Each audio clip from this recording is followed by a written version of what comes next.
The morning mist clung to the rocky heights of Cerro Gordo like a shroud, concealing the fate that awaited to armies on this April day in 1847. General Antonio López de Santa Anna stood atop the commanding peak of El Telegrafo, his weathered hands gripping his field glasses as he surveyed the narrow mountain pass below. The Mexican president general had chosen his ground well, or so he believed. "They will have to come this way," Santa Anna murmured to his aide-de-camp, Colonel Miguel Miraman, as he watched the dust clouds rising from the approaching American column. "There is no other route through these mountains." Indeed, the position seemed impregnable. Santa Anna had positioned nearly 12,000 Mexican soldiers along the heights, with artillery batteries commanding every approach along the national highway that wound treacherously between the peaks. The road from Veracruz to Mexico City offered no alternative. Any army seeking to advance inland from the coast would have to pass through this natural bottleneck. The Mexican forces had been entrenching for days, their engineers carving gun emplacements into the rocky slopes and positioning their heaviest cannons to sweep the valley floor. Infantry regiments occupied stone breastworks that followed the natural contours of the mountainside, creating interlocking fields of fire that would turn the narrow pass into a killing ground. But 30 miles to the east, Major General Winfield Scott was not the typical American commander Santa Anna had grown accustomed to defeating. The towering Virginian, known to his men as Old Fuss and Feathers for his attention to military protocol and elaborate uniforms, possessed a strategic mind that had already proven itself in the successful siege of Veracruz just weeks earlier. As the vanguard of Scott's army approached the Mexican positions on April 17, 1847, the American scouts quickly recognized the formidable nature of the enemy's defensive line. Captain Robert E. Lee, serving as one of Scott's most trusted engineers, had spent the previous 2 days reconnoitering the Mexican positions with the keen eye that would later make him famous in a different uniform. General Lee reported to Scott as they studied maps in the commander's tent. "Santa Anna has chosen his position with considerable skill. A frontal assault along the highway would be suicidal, but I believe there may be another way." According to historical accounts from the Smithsonian Institution's archives, Lee had discovered something that would change the course of the battle entirely. While scouting the seemingly impassable terrain to the south of the Mexican position, the young captain had found traces of an old mule path that wound around the left flank of Santa Anna's army, a route the Mexican commander had deemed too difficult for military use. The discovery electrified Scott's staff. Here was an opportunity to turn the tables on Santa Anna, to transform what appeared to be an American disadvantage into a decisive stroke. But the plan would require precise coordination between artillery and infantry, the kind of combined arms tactics that were still evolving in mid-19th century warfare. As night fell over the mountains, both armies prepared for battle. Santa Anna's soldiers, confident in their superior position and numbers, settled into their trenches with the satisfaction of men who believed victory was assured. Many had witnessed the Mexican general's previous triumphs over American forces at the Alamo and other battles, and they trusted in his tactical brilliance. But in the American camps below, a different kind of preparation was underway. Scott's officers huddled over detailed maps, planning a complex maneuver that would test every aspect of their military training. The fate of the entire Mexico City campaign, and perhaps the war itself, would be decided in the coming dawn among these cloud-shrouded peaks. Dawn on April 18, 1847, broke gray and cold over the Sierra Madre Mountains. In the American camps, soldiers of the regular army and volunteer regiments alike stirred to life with the practiced efficiency of men who had learned their trade. In the unforgiving crucible of the Mexican War, General Scott's plan was audacious in its complexity and would require split-second timing between multiple divisions. The deception began at first light. Brigadier General David E. Twiggs positioned his 1st Division prominently along the National Highway, making every effort to appear as though the Americans intended a direct frontal assault. On the Mexican positions, artillery pieces were wheeled into position with deliberate conspicuousness, their crews making a great show of preparing for a bombardment of Santa Anna's main line. From his command post on El Telegrafo, Santa Anna watched these preparations through his telescope with growing satisfaction. "The Americans fight like bulls," he commented to his staff. "All force and no subtlety. They will dash themselves to pieces against our stones." But while Twiggs orchestrated this elaborate charade, the real American striking force was already in motion. Under cover of the mountain mists and the broken terrain that Lee had so carefully scouted, Brigadier General Gideon J. Pillow's brigade began their arduous flanking march. Behind them followed the brigades of Brigadier General James Shields and Colonel William S. Harney, nearly 4,000 men in total, picking their way along the treacherous mule path that would bring them to the left rear of the Mexican position. The march tested every man to his limits. The path, barely wide enough for single file in many places, wound precipitously along cliff faces and through dense mountain vegetation. Artillery pieces had to be dismantled and carried by hand over the most difficult sections, while horses and mules struggled with footing on the loose shale and rocky outcroppings. Captain Lee rode back and forth along the column, his engineers, constantly evaluating the terrain and adjusting the route to avoid the most dangerous passages. His detailed knowledge of every twist and turn in the path, gained during his reconnaissance missions, proved invaluable as the American force ghosted through the mountains like a phantom army. Meanwhile, Lieutenant Colonel Joseph E. Johnston commanded a battery of mountain howitzers that had been specially modified for this operation. The guns, lighter than traditional artillery pieces, could be broken down into components and carried by pack animals over terrain that would have been impassable for wheeled cannons. These weapons would prove crucial to the success of Scott's plan. By mid-morning, advance elements of the flanking force had reached their objective, a series of rocky knolls that dominated the left rear of Santa Anna's position. From these heights, they could see the entire Mexican defensive line spread out below them, with thousands of enemy soldiers focused eastward toward Twiggs' demonstration along the highway. The sight that greeted the Americans was both encouraging and daunting. Santa Anna's army was indeed caught completely off guard, their attention fixed on what they believed to be the main American attack. But the Mexican position was even stronger than intelligence reports had suggested, with multiple lines of entrenchments and artillery batteries positioned to support each other in a sophisticated defensive network. Historical records from the Mexican National Archives indicate that Santa Anna had deployed his forces with considerable tactical skill, positioning his best troops, the veteran regiments that had fought at Buena Vista and other battles, in the most critical sectors of his line.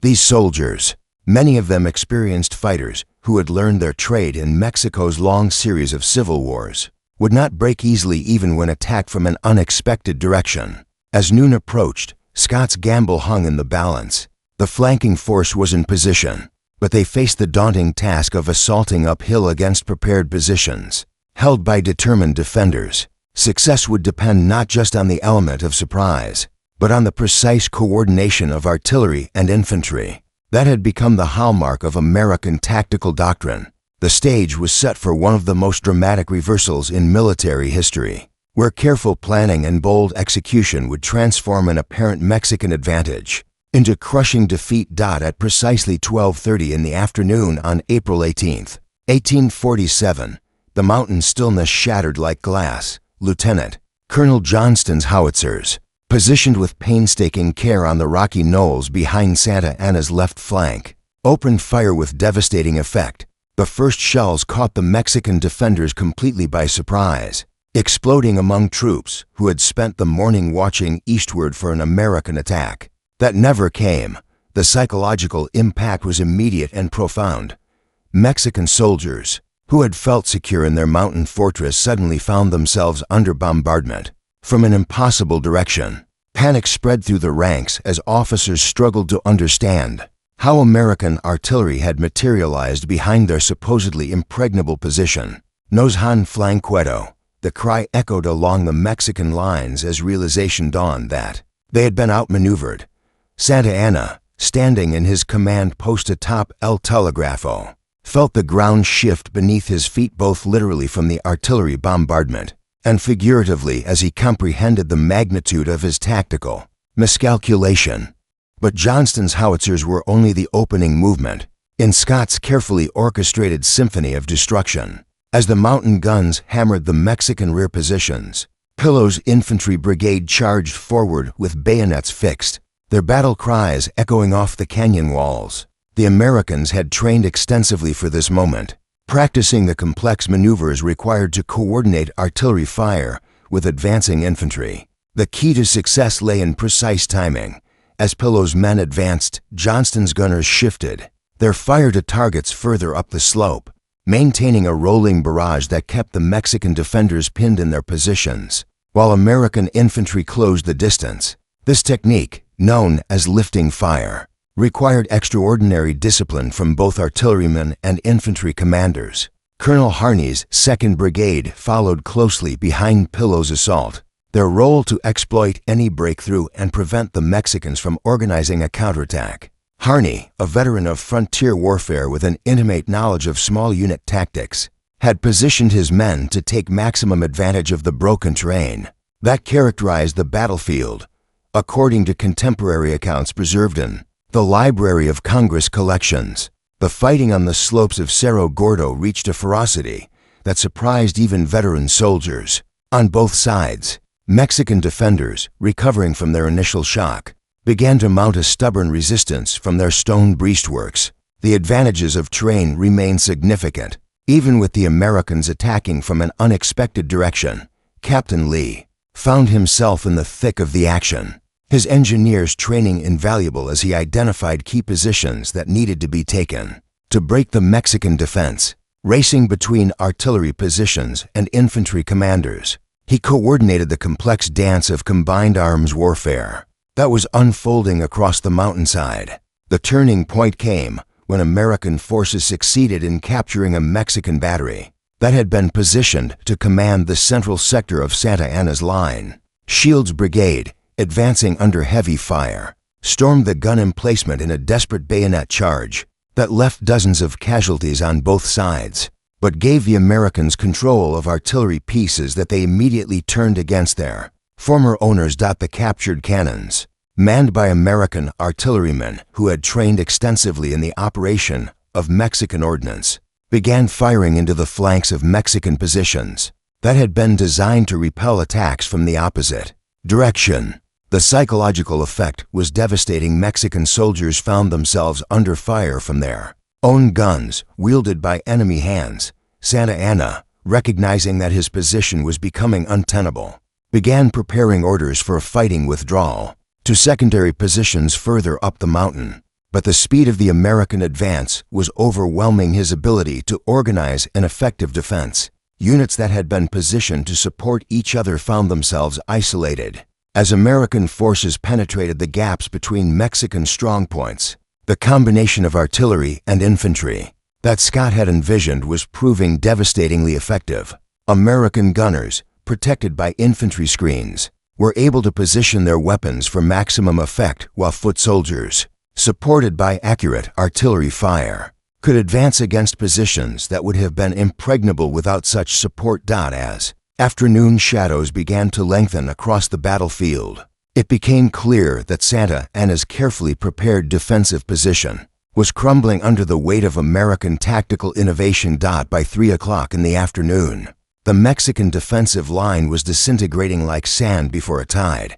What had begun as isolated penetrations by American assault columns had expanded into a full-scale breakthrough that threatened to envelop Santa Anna's entire army. The Mexican general, his uniform torn and dust-covered from the debris of exploding shells, faced the most critical decision of his military career. From his increasingly precarious command post on El Telegrafo, Santa Anna could see American battle flags advancing up multiple slopes. Simultaneously, the blue-clad infantry, supported by the deadly accurate fire of Johnston's mountain howitzers, had broken through the first line of Mexican defenses and were now assaulting the secondary positions with methodical precision. The coordination between American artillery and infantry had reached a level of sophistication that caught even experienced Mexican officers off guard. As infantry units identified enemy strongpoints, Artillery observers relayed targeting information back to the gun crews with remarkable speed and accuracy. The howitzers would then deliver precise salvos that neutralized Mexican resistance just as American foot soldiers arrived to occupy the positions. Colonel Harney's brigade had been particularly effective in exploiting these breakthrough opportunities. His soldiers, many of them veterans of frontier warfare, moved through the broken mountain terrain with the skill of hunters tracking prey. They had learned to use the natural cover provided by rocks and vegetation to approach Mexican positions without exposing themselves to effective defensive fire. The Mexican forces, despite their numerical superiority and advantageous terrain, found themselves fighting a type of battle for which their training and experience had not prepared them. Traditional Mexican military doctrine emphasized mass formations and direct confrontation, but the Americans were employing what would later be recognized as early combined arms tactics that maximized the effectiveness of both artillery and infantry. Captain Lee, his uniform blackened with powder smoke, continued to move between American units like a guardian angel of tactical coordination. His engineering expertise allowed him to identify the critical terrain features that needed to be controlled to complete the encirclement of Santa Anna's forces. Racing between Pillows and Shields brigades, he coordinated their advances to ensure maximum mutual support. The climactic moment came when American forces succeeded in capturing the key height of Atalaya, a rocky prominence that commanded the entire Mexican position. The assault was led by Captain John Magruder's battery of light artillery, which had been manhandled up the steep slopes by teams of soldiers working in shifts. Once in position, these guns could fire directly into the heart of Santa Anna's defenses. Historical documents from the National Archives indicate that the fighting for Atalaya was among the most intense of the entire battle. Mexican defenders, recognizing the critical importance of the position, launched desperate counterattacks led by their most experienced officers. But American artillery, firing at point-blank range, proved decisive in repelling these efforts. The capture of Atalaya sealed the fate of Santa Anna's army, with American guns now commanding his main position from multiple directions. The Mexican general had no choice but to order a general retreat. The withdrawal, however, quickly degenerated into something approaching a rout as disciplined retirement became impossible. Under the pressure of American pursuit, Santa Anna himself narrowly escaped capture, abandoning his personal effects and even his ceremonial wooden leg as he fled westward along mountain paths that his own engineers had prepared for just such an emergency. The sight of their commanding general in headlong flight completed the demoralization of Mexican forces that had begun the day confident of victory. American artillery continued to harass the retreating Mexicans, with Johnston's howitzers proving particularly effective at long range. The mountain guns, originally designed for mobility rather than power, demonstrated their versatility by maintaining accurate fire against targets. Moving along the winding mountain roads, as the sun began to set over the Sierra Madre, it illuminated a battlefield that had been completely transformed in the space of a single afternoon. The impregnable Mexican fortress had become a monument to American tactical innovation. The evening of April 18, 1847, found the battlefield of Cerro Gordo strewn with the detritus of a completely one-sided victory. American soldiers, their faces blackened with powder smoke and their uniforms torn from the day's fighting, moved methodically through the abandoned Mexican positions, gathering weapons, supplies, and prisoners with the practiced efficiency of an army that had learned its trade through hard experience. General Scott, resplendent in his dress uniform despite the day's exertions, stood among the captured Mexican artillery pieces atop El Telegrafo and surveyed the scene with profound satisfaction. The position that Santa Anna had believed impregnable now flew the stars and stripes, and the road to Mexico City lay open before the American army. The statistics of victory were staggering by any measure. Over 3,000 Mexican soldiers had been captured, including 5 generals and a host of field-grade officers who had formed the backbone of Santa Anna's command structure. Among the prisoners was General Guerrero, Santa Anna's second-in-command. whose capture dealt a devastating blow to Mexican morale throughout the region. Captain Lee, exhausted but exhilarated by the success of his reconnaissance work, supervised the inventory of captured equipment with methodical precision. The Americans had seized 43 pieces of artillery, ranging from massive siege guns to the light field pieces that had formed the backbone of Mexican defensive firepower. Thousands of small arms, tons of ammunition, and military supplies worth hundreds of thousands of dollars had fallen into American hands. But perhaps more valuable than the material gains were the strategic implications of the victory. Santa Anna's army, which had represented the primary obstacle to American advance on the Mexican capital, had been destroyed as ineffective fighting force. The survivors, scattered and demoralized, would require months to reorganize into units capable of meaningful resistance. The human cost of the battle told a story of tactical superiority that would be studied in military academies for generations to come. American casualties totaled fewer than 400 men killed and wounded, a remarkably light price for such a complete victory. Mexican losses, by contrast, exceeded 1,000 dead alone, with thousands more wounded or missing in addition to those captured.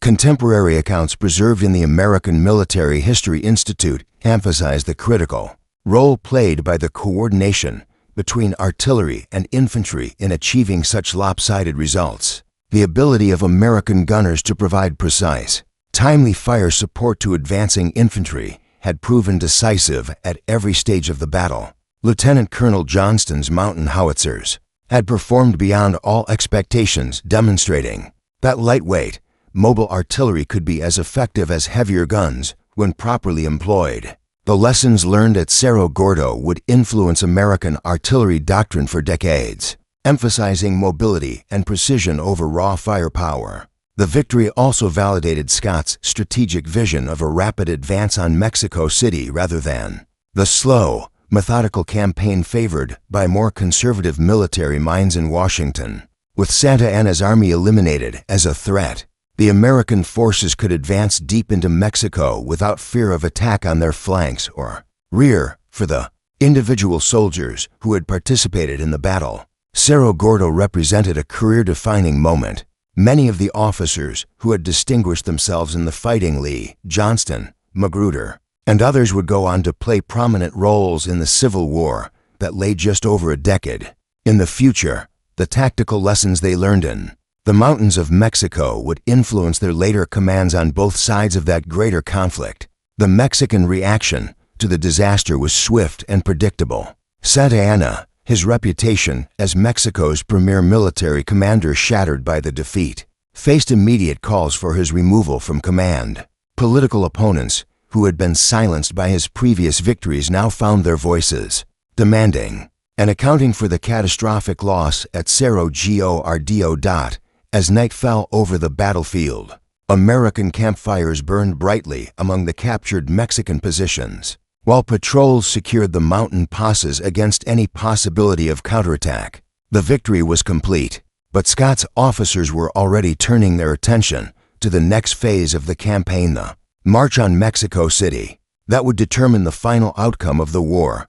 The weeks following the Battle of Cerro Gordo witnessed a transformation in the strategic situation of the Mexican-American War that extended far beyond the immediate tactical results of April 18th.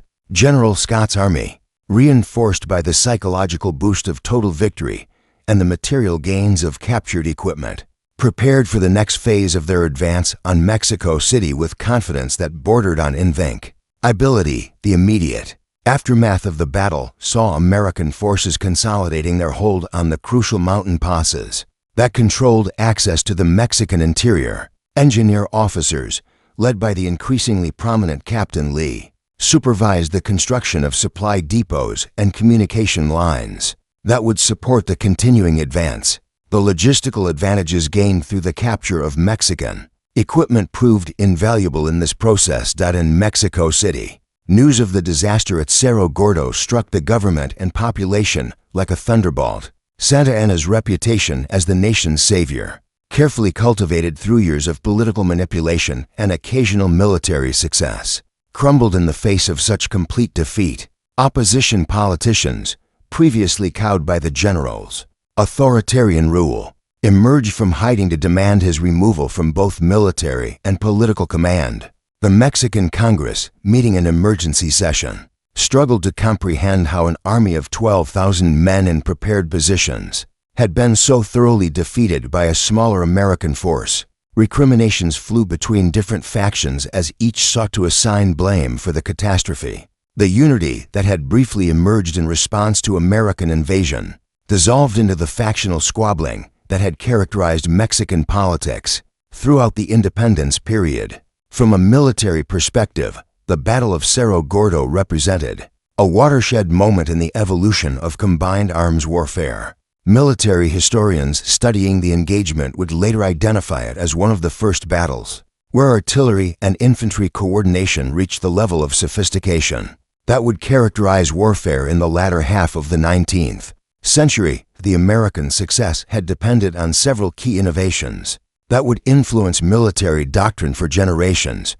The use of mobile mountain artillery, demonstrated so effectively by Johnston's howitzers, showed that firepower and mobility need not be mutually exclusive. The careful coordination between artillery observers and infantry commanders established communication procedures that would become standard practice. In later conflicts, perhaps most significantly, the flanking maneuver that had made the victory possible demonstrated the continuing importance of reconnaissance and intelligence in military operations. Lee's discovery of the mule path around Santa Anna's position had been the key that unlocked American success, showing that technological advantages meant little without accurate knowledge of terrain and enemy dispositions.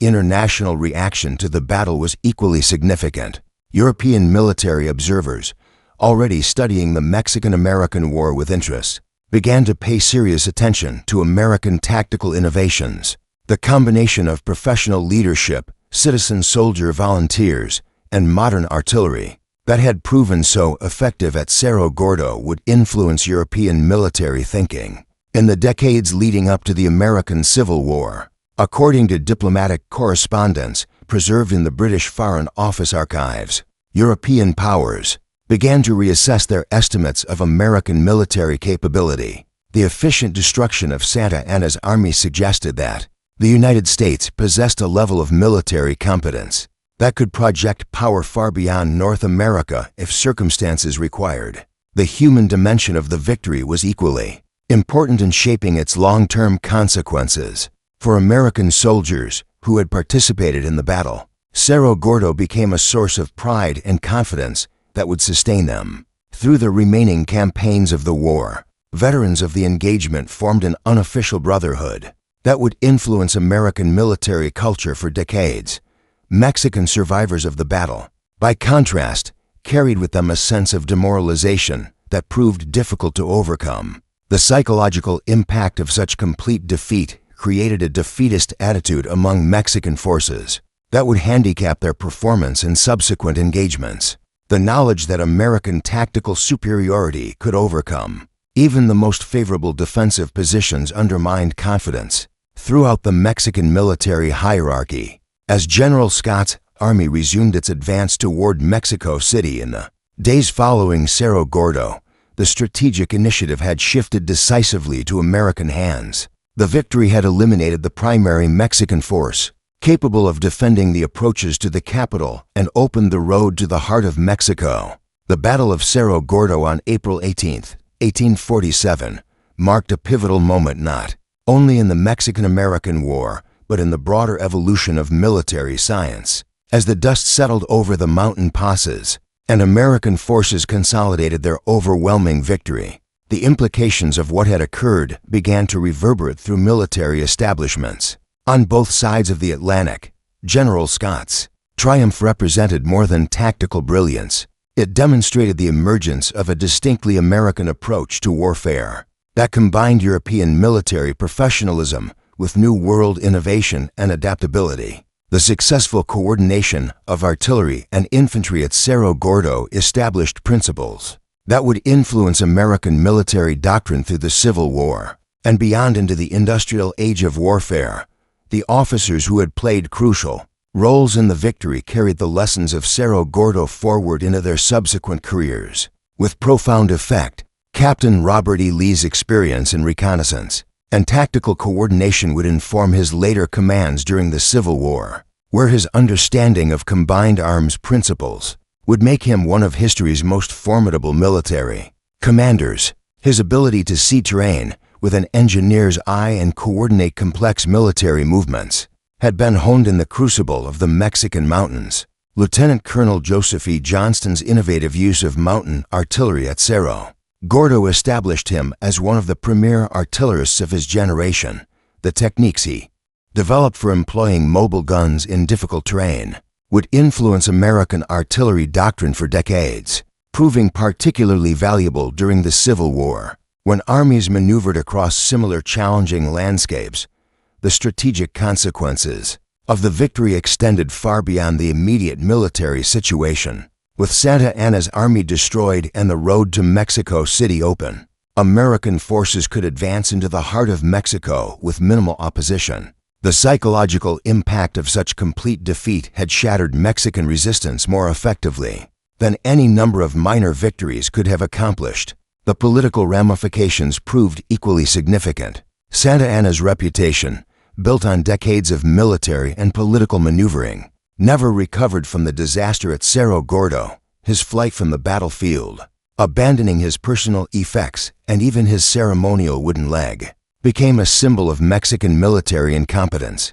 that political opponents would exploit for years to come. In Mexico City, the news of the defeat accelerated the collapse of effective resistance to American occupation. The government that had proclaimed its determination to fight for every inch of Mexican soil found itself facing the reality that its principal army had been eliminated in a single afternoon's fighting. Negotiations for peace, previously dismissed as premature, suddenly became urgent necessities. Historical analysis conducted by scholars at the United States Military Academy has identified Cerro Gordo as a textbook example of the advantages that technological and organizational superiority could provide when properly exploited. The American ability to coordinate artillery and infantry fire, combined with superior reconnaissance and intelligence gathering, had overcome significant disadvantages in numbers and terrain. The international implications of the victory were equally profound. European military observers, already studying American methods with interest, began to incorporate lessons from Cerro Gordo into their own tactical doctrines. The demonstration that mobile artillery could be as effective as fixed defensive positions influenced military thinking across the Atlantic world. The human cost of the battle, while relatively light for the Americans, represented a catastrophic loss for Mexico. The destruction of an entire army, along with its officers and equipment, dealt a blow to Mexican military capability from which the nation never fully recovered. During the war, the psychological scars left by such complete defeat would influence Mexican military culture for generations. As the American army resumed its advance toward Mexico City in the days following the battle, the strategic situation had been fundamentally altered. What had begun as a risky gamble by General Scott had evolved into an unstoppable march toward the enemy capital. The combination of tactical innovation, superior leadership, and effective use of combined arms had achieved in one afternoon what months of conventional warfare might not have accomplished.